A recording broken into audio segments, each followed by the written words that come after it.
This episode starts with Firelights propaganda. They are now in the forefront after kidnapping Caitlyn and Vi, and this almost acts the same as flashbacks, telling us the audience that they are now going to become relevant and important to the story, as well as showing us a bit more about why they are fighting. I find it interesting that they didn't have a flashback scene for Ekko. Yes, I think it would have hurt the reveal in that it wouldn't have been as much of a surprise, but a flashback scene between him and Powder and Vi might have gone a long way here. In each flashback so far, we've seen a scene that defines that character and tells us who they are. With Ekko, this might be different, as he's changed a lot since he was a child. Really, I think if it was to be a scene about who he is, we'd probably see the moment as a child that he stops grieving over Benzo and Vi and chooses to stand up and fight. And this could have been linked with the bridge scene at the end of this episode.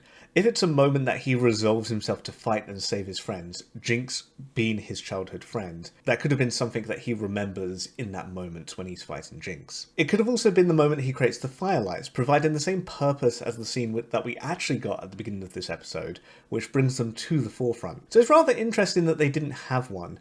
Now, this could be because he isn't considered as important of a character as the others. At the very least, he doesn't have the kind of story arc that Victor does and doesn't appear too much outside of this episode, at least when he's not wearing his mask and everything. It's also possible that writers have plans for him for Season 2, and thus we might see a flashback for him in Season 2. But it's still interesting that we got this as opposed to a flashback.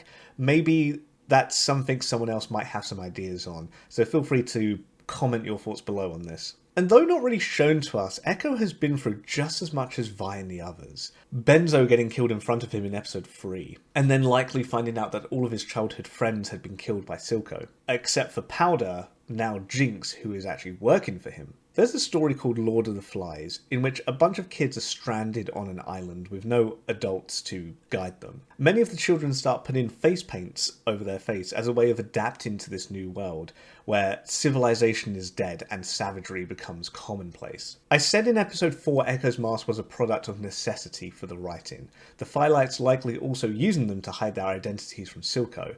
But I am also reminded of the Lord of the Flies here as he takes his mask off and is hugged by Vi. I feel that his mask also acted as a coping mechanism for Ekko, a way of holding back the pain and suffering. When he has his mask on, he isn't the boy Ekko but the leader of the Firelights, and that person doesn't feel the same as Ekko. And if we look closer at Ekko's dialogue in this scene, he doesn't trust Vi. He thinks that she might be working for Silco. And I think this says something about the mind space he's been in over the last few years. We know that Powder was his friend, thus we can only imagine what he must think finding out that she's working for the man that killed her family. And if this truly negative thing is true, then anything could be true. And imagine this immensely negative outset that could have built up in his mind from this. But when Vi hugs him, she's not only showing him that he can trust her, having had the opportunity to hurt him, but she's also likely giving him the first hug he's had since she was thrown in prison. And in that moment, we can tell he's just able to let go of everything that has been keeping him tensed and wound up. We've seen Jayce almost purely in the council or in the lab, but we'd be remiss to forget that he comes from a family of blacksmiths. And for why he's here, we learn that he's stressed, worried about Caitlyn and Victor and the impending threat of the Undercity. Blacksmithing is likely something he did with his father, something he has fond memories of. So just like we might play games or watch movies, Jayce is escaping the world with blacksmithing to relieve the stress that he's built up. And this not only adds a little more depth to his character,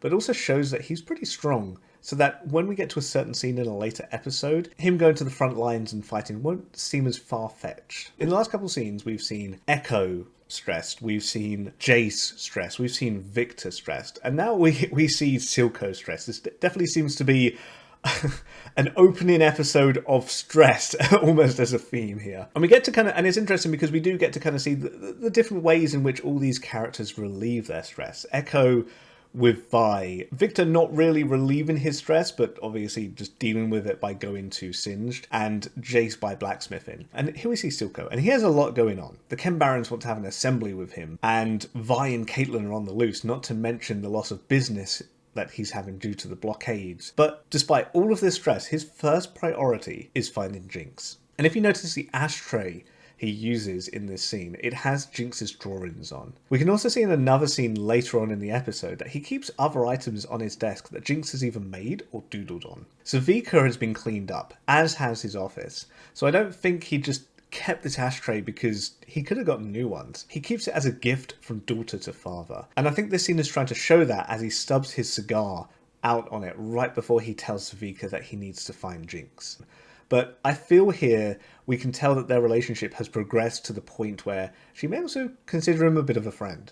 In fact, I almost get the feeling of family when she's telling him that Jinx will come back. Her fighting with Jinx in a way is like that of siblings, where ultimately, despite how much they fight, she actually cares for Jinx. Jayce will understand. In the previous scene where Victor takes the Shimmer variant, he still believes that Jayce will understand him. Victor wants to help the Undercity, but everything Jayce is doing seems to be against that, and this is shown clearly by his way of thinking here. Jayce is lumping everyone in the Undercity together, and Victor kind of includes himself in that group, which gets him annoyed, ultimately leading him to not tell Jayce about this Shimmer variant. And I know I've said this like many times before throughout Arcane, but I really just love how natural conflict is brought up in these episodes, and how their nature just conflicts with one another that just builds this conflict. We can see right from the start that the Chem Barons are against Silco, annoyed with the current events, and this is all shown by the guy in the yellow coat, Finn, talking to the others, trying to sway them before Silco even gets to the meeting. And notice that the meeting is held in a very high up building, showing us that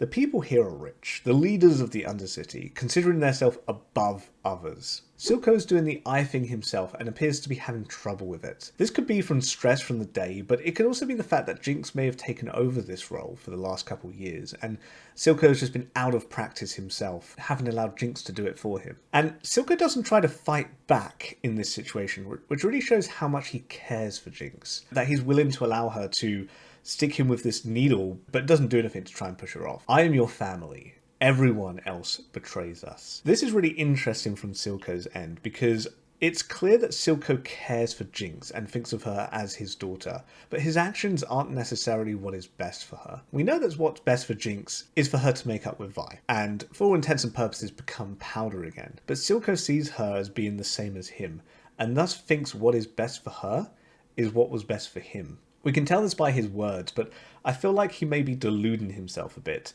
Jinx has become important to him and he doesn't want to lose her, but at least subconsciously he knows that if Vi isn't dealt with, he might lose her. And when he does tell this to Jinx, we can see the conflict in her from the voices she hears, affirming what Silco is saying, that they're not here for her, they're here for the gemstone. And you can see the sadness in her face from it. I like how this is one of the very first scenes that starts to hint towards Silco prioritizing Jinx over everything else. We saw this in the previous scene where he's stressed and his first thought is finding Jinx. But this is the first scene where we kind of see the hint where he's almost deluding himself into still believing that he cares for the creation of Zaun more than Jinx, so to speak. Ekko starts to trust Caitlyn. This scene is what a lot of Act 2 has built towards. Caitlyn seeing what things are like in the Undercity and seeing that they are not all the same.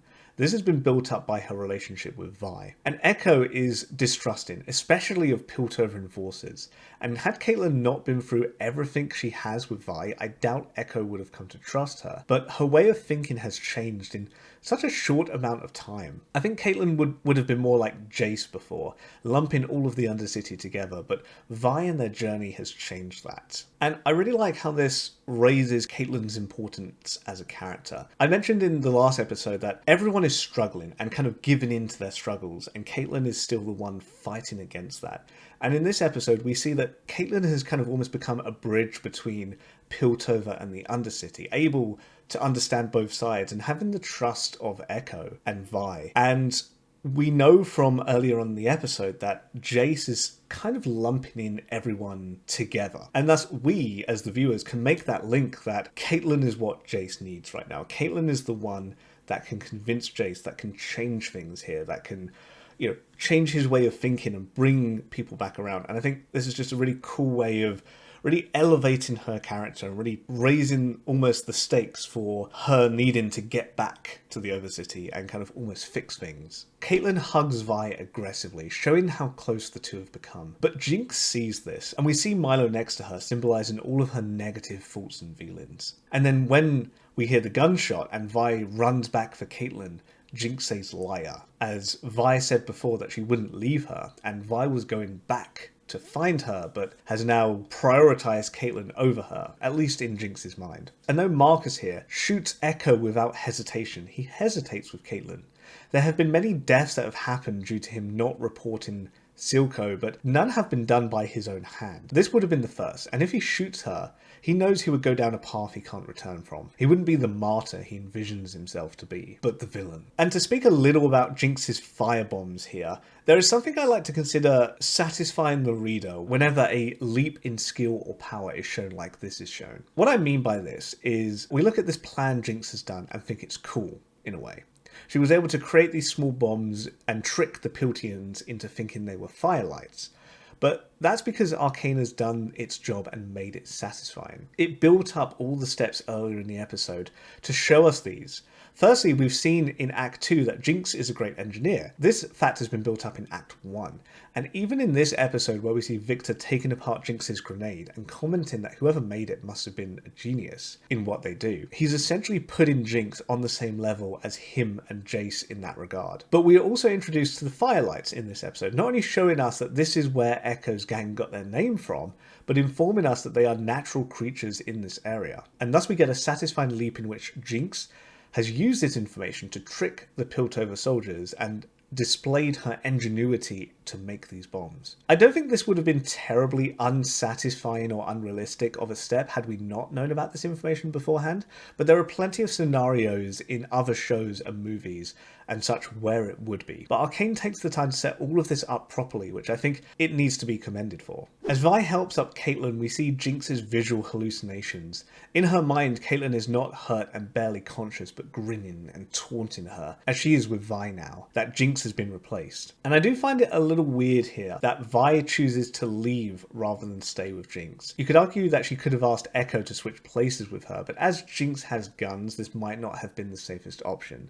But perhaps this shows just how much Caitlyn means to Vi, that she is willing to leave Jinx to get Caitlyn out of harm's way. We can see that Vi can't believe what Jinx has done, that she's killed so many, but I still feel it contradicts what she was saying as they entered the bridge, that she wanted to stay to find Jinx. And that she doesn't even say a word to Jinx. Perhaps she's too heartbroken at this time that she can't even recognize her and blaming herself for all of it. But this is one point of contention I think I've seen a fair bit online as well, where it just seems a little odd from Vi's character that she kind of leaves at this point. But considering how very, very, very few scenes there are like this in Arcane where we're like, oh, that's a bit odd. I'm aware that Arcane is, likely had to do this to set up the battle between Jinx and Ekko, but it does feel a tiny bit forced. But compared to how immaculate the rest of the series is, it stands out a bit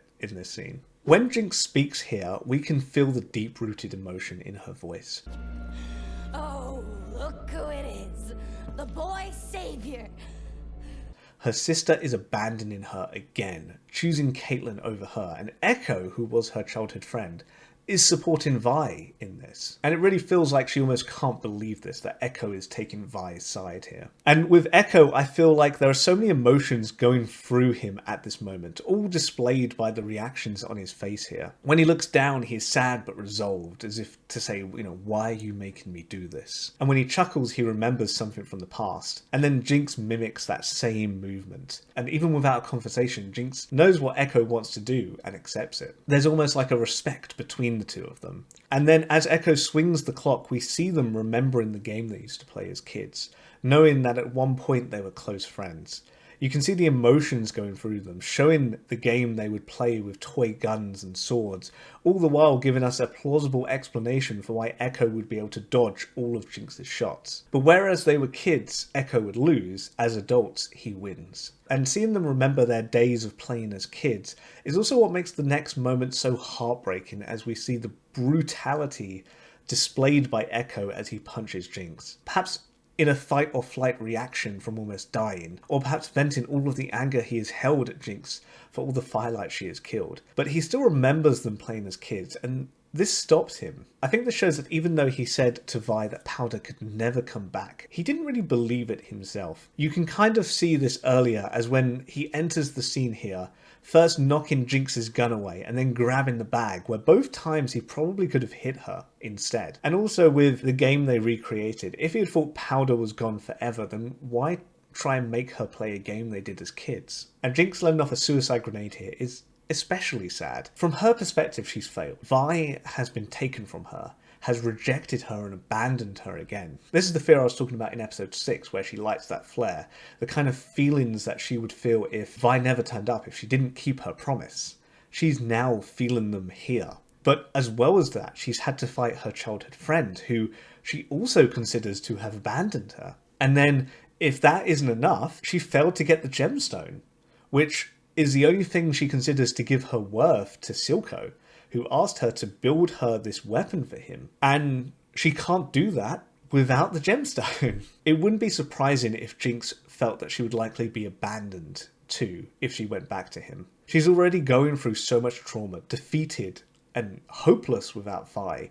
And all of this, I think, is just too much for her to handle. So rather than live through it again, she'd just rather end it here. And this is the character map for episode 7. So I've kept the same one from the last act because they are essentially just carrying on from each other. But I've added a couple more links to it. As we can see, we've got the Chem Barons coming off of Silco now, who are kind of like his subordinates, kind of like his partners in a way, governing the Undercity. And we should see more about these guys, I think, later on as they link into certain things in different ways that you might not quite expect. But this is kind of like the start of almost like a mini story arc at the moment, where they don't really have any other links coming from them just yet. I've also added a link from Singe to Heimendinger, as he makes a comment that he parted ways from Heimendinger in the past, which means he could have been Heimendinger's assistant or he could have been Heimendinger's partner at one point. I've added a death symbol to Marcus here. And I guess most of them is I've changed the Firelights with Ekko. He kind of represents the Firelights as well here. And added a link between Ekko and Vi and Ekko and Caitlyn. And we can see, Vi gaining more links in this episode, becoming more of an important character as, she's already an important character, but becoming more of like a main character, as does Caitlyn in this episode. And that's really it for links here. Again, this is, we are well into the story now. Most of the characters have been introduced to us, if not all of the characters have been introduced to us. And currently, we're just seeing what new links are created, how these characters are interacting with each other, and how things play out. And that has been my analysis for episode 7 of Arcane. If you made it this far, thank you very much for watching, and if you'd like to be notified when the penultimate episode of this comes out, feel free to subscribe to the channel and maybe give the video a like. This has been That's Steph and Rich. Thank you very much for watching, and I'll see you in the next one.